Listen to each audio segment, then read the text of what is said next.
Nainom man el presidente. Mas maribong pa sa purog. Papangirit lang kita ta nganing maugman mga ngod. Narumruman man palan ngaya kita ngod na nagpapurog. Kaya saro po yan sa dapat tawaan atensyon kan mga magurang na madisiplinaan sa tuyang mga kaakian. Maski ang departamento kan edukasyon, ang mga edukador, saro sa nagiging problema po ninda, ining ugali kan lambang estudyante o eskwela. Sabi ni Regional Director Gilbert Sadsad, saro nga sa problema and values formation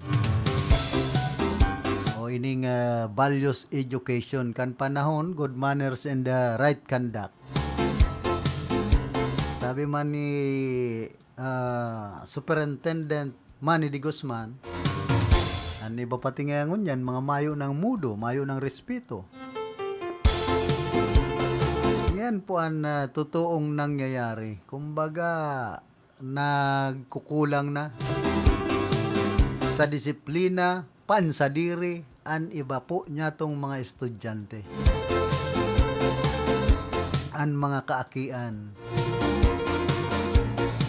Ano ang epekto kay ni? Siyempre, mayong ibang maobserbaran na piga-aruga.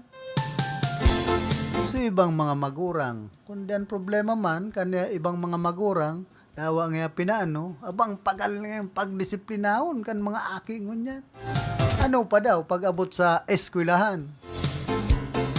Halangan man yan ni asa sana sa paratokdo na madisiplinan sa iyang aki, siyempre magurang ang enot na magdisiplina. Kung gusto pong mapakarahayan puturo kan sarong aki.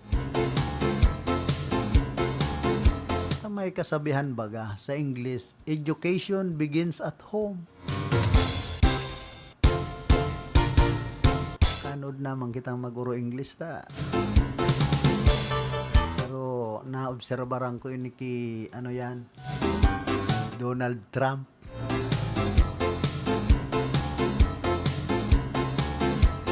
Kita kaya grabe ang influensya kan nasyon kan Amerika. Sagkod ngunyan. Yaon sa likod ang nasyon kan Amerika sa Pilipinas. Sa pagtabang tanganing dai kita basta-basta mapasurinder kan nasyon kan China. Kaya lang yaon man si Chief PSG Jimmy Guanzon. May preparasyon na yan sa West Philippine Sea.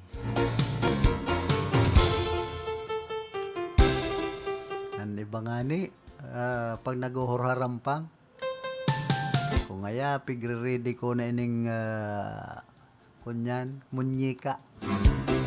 Tapos nga ining dagom, tosok-tosok.